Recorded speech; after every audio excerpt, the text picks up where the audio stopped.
Cela fait maintenant plusieurs semaines qu'une partie du monde est plongée dans le silence, une occasion exceptionnelle d'observer la nature. Au large de la Méditerranée, des scientifiques ont pu reprendre leur mission à l'écoute des mammifères marins sans aucun bateau à l'horizon. À leur côté, Ludovic Romanins, Julien Bervillet. L'occasion est unique, historique.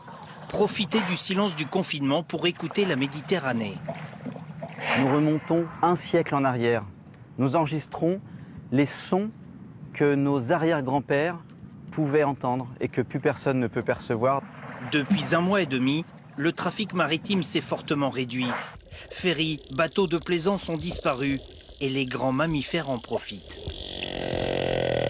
Ces bruits viennent des profondeurs. Ils sont typiques du cachalot. Il est bien là, sous notre bateau.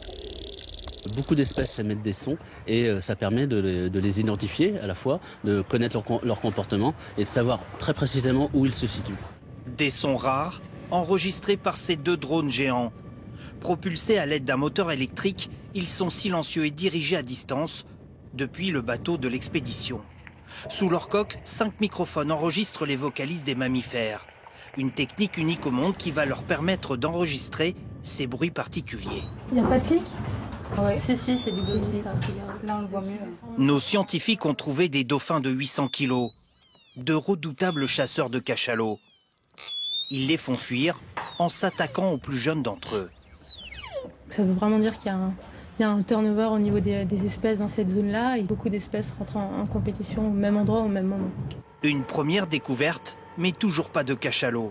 Pour les trouver, direction le large et une autre falaise sous-marine. Et la surprise, ils se sont réfugiés ici. Là, il monte jusqu'à 15 kilos. Des sons précieux pour les scientifiques. Les cachalots se parlent, communiquent. Ces vocalises leur permettent aussi de se diriger et de chasser. Des milliers de sons analysés ici au laboratoire de Toulon. Et les résultats sont surprenants. Chaque plongée de cachalot dure moins d'1 heure. Il descend à 2000 mètres de profondeur. Il va capturer son mets de prédilection, le calmar géant. Une quête de plus en plus perturbée par l'activité humaine. Nos bateaux, nos activités sont aussi des activités qui couvrent, qui masquent le son, qui produisent avec leur sonar pour repérer leur proie.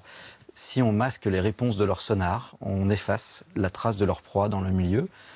On les rend incapables de détecter et de poursuivre leur proie. Et donc, on les affame. Cette mission scientifique va durer encore 1 mois. Beaucoup de mystères entourent l'animal. Il y aurait entre 400 et 600 cachalots en Méditerranée.